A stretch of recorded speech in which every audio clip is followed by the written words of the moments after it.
आज का हमारा टॉपिक होने वाला है टर्म्स ऑफ क्रेडिट।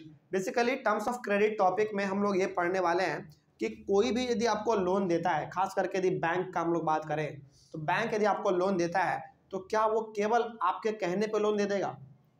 नहीं देगा, बिल्कुल भी नहीं देगा।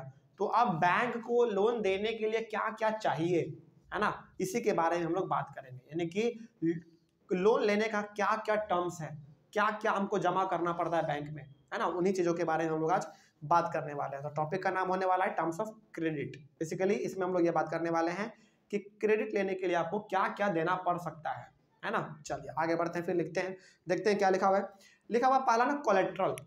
कोलेट्रल क्या होता है इसके बारे में जान लीजिए। देखिए, collateral is an asset that the borrower owns such as land, vehicle, building, livestock, deposit with banks and uses this as a guarantee to a lender until the loan is repaid। अब इसके बारे में जानिए ध्यान से। देखिए, हम लोग ना हिंदी में एक बहुत ही आम शब्द में सुनते हैं एक भाषा जिसका नाम है गिरवी रखना। क्या करते हैं हम लोग? गिरवी रखना। ये हमारा बिल्कुल आम सा भाषा एकदम एक, है ना। तो इसके बारे में जानिए कि ये आखिर होता क्या है। देखिए, जब भी आप बैंक में लोन लेने के लिए जाएंगे, बैंक मैनेजर को कहेंगे कि भाई हमको लोन चाहिए, वो आपका चेहरा देखेगा और लोन दे देगा, ऐसा बिल्कुल भी नहीं होता है। ऐसा बिल्कुल भी नहीं होता है। हाँ, वो अलग बात है कि यदि वो आपका फ्रेंड है, रिलेटिव है, जिगड़ी यार है, कोई भी है तो दे सकता है ना। लेकिन यदि आप बैंक के पास जाओ और उसको जाके कहो कि हमको लोन चाहिए तो बिल्कुल भी नहीं देगा। तो लोन बैंक हमको किस कंडीशन पे देता है? वो देता है कोलेट्रल के कंडीशन पे। कोलेट्रल का मतलब ये हो गया कि आप बैंक से पैसे ले तो रहे हैं लेकिन बदले में आप बैंक को क्या दे रहे हैं।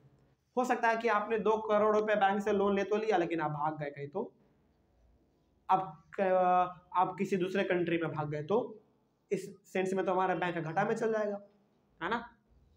तो इस चीज से बचने के लिए बैंक ने सिस्टम निकाला कोलेट्रल का।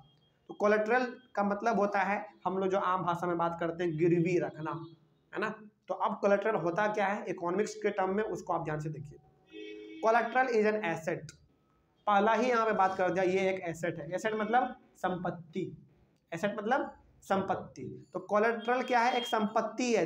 वो संपत्ति किसका होता है? बोरोवर का होता है। यानी कि जो लोन लेने वाला है, जो लोन लेने वाला है उसका कुछ संपत्ति, जैसे संपत्ति के तौर पे क्या क्या हो सकता है? आपका जमीन हो सकता है, आपका घर हो सकता है, आपका गाड़ी हो सकता है, आपका जानवर हो सकता है, और बैंक में जमा किया हुआ कुछ पैसा। ये सारा का सारा आपका संपत्ति ही तो है ना। And uses this as a guarantee to a lender until the loan is repaid. इसका मतलब क्या, वो ध्यान से सुनिए।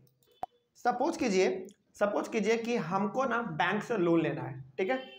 हमको बैंक से लोन लेना है 2 करोड़ रुपए, सपोज कीजिए, क्योंकि एक हमको इंडस्ट्री लगाना है बहुत बड़ा और हमको पैसे का 2 करोड़ रुपए का जरूरत है। तो हम बैंक के पास गए और हम बैंक को कहेंगे जाके कि हमको जो है ना इंडस्ट्री लगाना है, 2 करोड़ रुपए की जरूरत है, आप हमको लोन दे दीजिए। तो वो कहेगा ना कि हम आपको कैसे लोन दे दें, हम तो आपको जानते भी नहीं है, आप कौन है, आप मेरा पैसा लेके भाग गए 2 करोड़ रुपया, तो फिर मेरा कौन 2 करोड़ रुपया वापस करेगा? उनका भी कहना सही है ना।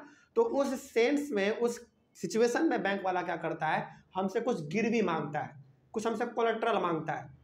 कोलेट्रल वही, वो कहता है कि भाई देखो, हम आपको ना 2 करोड़ रुपया लोन दे तो देंगे, लेकिन बदले में हम क्या कर लेंगे, आपके पास जो जमीन है या तो जमीन का पेपर हमको दे दो, या फिर चलो जमीन आपके पास नहीं है, घर है, घर का पेपर हमको दे दो, गाड़ी दे दो, जानवर जो भी जानवर है उसका पेपर हमको दे दो, डिपॉजिट जो भी आपका बैंक में पैसा जमा है वो सारा का सारा जो भी पेपर है वो सब हमको दे दो। मतलब ये हो गया कि यदि हमने 2 करोड़ रुपए लिया तो लिया, लेकिन यदि हमने जमा नहीं कर पाया किसी भी कारण से, यदि हम 2 करोड़ रुपए जो लोन लिए हैं यदि किसी भी कारण बस हम जमा नहीं कर पाए बैंक को, तो बैंक का तो लॉस हो गया। बैंक का लॉस 1 भी रुपया नहीं होगा। मालूम है क्यों? मालूम है क्यों? क्योंकि जो भी हमने पेपर जमा किया है, गिरवी रखा है, वो गिरवी पे, उस पेपर पे पूरी तरीके से बैंक का यह अधिकार होता है कि लोन ना जमा करने के बाद बैंक आपके इस सामान को यूज कर सकता है, खरीद सकता है, या खरीदना क्या, कब्जे में ले सकता है। बात समझ में आ रही है? जैसे मान लीजिए मेरे पास 100 बीघा जमीन था, 100 एकड़ मान लो, छोड़ो बीघा छोड़ दो, एकड़ मान लो, 100 एकड़ जमीन था, तो हम गए 2 करोड़ रुपया लोन ले लिए, तो बैंक वाला हमसे क्या कर लिया, 100 एकड़ का जमीन जो था उसका पेपर ले लिया, है ना। तो अब बैंक वाले का ये पूरा का पूरा पावर है उसके पास ये अधिकार है कि यदि हम 2 करोड़ रुपए जमा नहीं कर पाए तो वो मेरे 100 करोड़ जमीन को क्या कर लेगा, कब्जा कर लेगा। ये उसके पास अधिकार होता है और अब जाके कुछ भी नहीं कर सकते क्योंकि उसके पास अधिकार है भाई, है ना। चलिए वही बात है। तो कोलेटरल का मतलब क्या होता है, गिरवी, यानी कि जब आप बैंक के पास लोन लेने के लिए जाएंगे तो कुछ ना कुछ आपको एज अ गिरवी एज अ कोलेटरल रखना पड़ता है और ये कंपलसरी है, नहीं तो फिर बैंक का हर कोई पैसा लेके भागता रहेगा, है ना। चलिए आगे बढ़ते हैं फिर। तो वही है, लेकिन एक बार जब आदमी लोन चुका देता है, पूरी तरीके से लोन चुकता कर देता है, तो जो पेपर बैंक के पास था बैंक वाला उसको पेपर वापस कर देता है ना, कि हाँ भाई आपने पूरा पैसा जमा कर दिया है तो ये लो पेपर जो आपने हमको दिया था वो पेपर आपने अपना वापस ले लो, है ना। तो ये चीज होता है। आगे, if the borrower fails to repay the loan, जिसने लोन लिया था यदि वो लोन नहीं दे पाया, नहीं चुकता कर पाया तो क्या होगा, the lender has the right to sell the asset to obtain payment. तो जिसने लोन आपको दिया यानी कि बैंक के पास ये पूरा अधिकार है कि वो आपके उस एसेट को, उस संपत्ति को बेचेगा और वो अपना पैसा वापस कर लेगा। बात समझ में आ रही है। ये होता है हमारा कोलेटरल का मतलब। अब टर्म्स ऑफ क्रेडिट में हमारा क्या क्या आते हैं, जैसे देखिए इंटरेस्ट रेट। इंटरेस्ट रेट मतलब जो आपने पैसा जमा किया है बैंक में, बैंक आपको क्या करती है, उसके ऊपर कुछ पैसे देती है, उसको हम लोग क्या कहते हैं, इंटरेस्ट। तो इंटरेस्ट रेट हो गया। कोलेटरल, कोलेटरल मतलब जो आप लोन लेंगे तो कुछ गिरवी तो रखेंगे ना, तो वो हो गया। डॉक्यूमेंटेशन रिक्वायरमेंट, यानी कि जब आप लोन लेने के लिए जाएंगे तो कुछ ना कुछ आपको डॉक्यूमेंट पे साइन करना पड़ता है, डॉक्यूमेंट भरना पड़ता है, तो डॉक्यूमेंटेशन हो गया। And the mode of repayment, और जब आपने लोन लिया होगा तो लोन लेने के बाद आप दोबारा पैसे किस रूप में देना चाहते हैं, है ना। यदि आप अपना जमीन देना चाहते हैं बैंक को, या फिर अपना बिल्डिंग देना चाहते हैं, गाड़ी देना चाहते हैं इस रूप में, तो ये सारा का सारा चीज मिला के हमारा क्या कहलाता है, टर्म्स ऑफ क्रेडिट कहलाता है। बात समझ में आ रही, कोई डाउट इसमें। तो टर्म्स ऑफ क्रेडिट का बेसिकली मतलब ये हो गया कि इंटरेस्ट रेट, इंटरेस्ट रेट यहाँ पे आप दोनों तरीके से समझ सकते हैं इस रूप में कि जब आपने बैंक के पास पैसा जमा किया तो उसके ऊपर आपको कितना पैसा मिला इंटरेस्ट के रूप में, वो भी हो सकता है। या फिर जब आपने बैंक से लोन लिया तो आपके लिए वे पैसे पे बैंक कितना इंटरेस्ट चार्ज कर रही है, तो ये हो गया हमारा।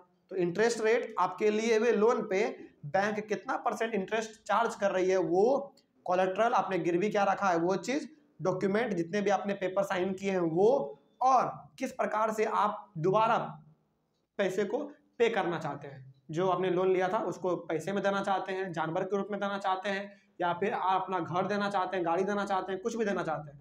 तो इन सारे चीजों को हम लोग एक साथ मिला के क्या कहेंगे, टर्म्स ऑफ क्रेडिट।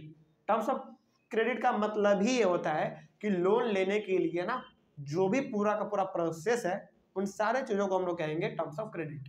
इसका मतलब ये भी हो गया कि लोन लेने की प्रक्रिया में जो भी चीज हमारा शामिल है ना, चाहे वो पेपर वर्क हो, चाहे वो गिरवी रखना हो, चाहे इंटरेस्ट रेट हो, चाहे लोन को चुकता करना हो, ये सारा का सारा चीज हमारा कहलाता है टर्म्स ऑफ क्रेडिट। कोई डाउट है इसमें। चलिए, तो यही था हमारा टर्म्स ऑफ क्रेडिट। अगले वाले क्लास में हम लोग डिस्कस करेंगे formal sector credit in India. ठीक है, चलिए, थैंक यू वेरी मच।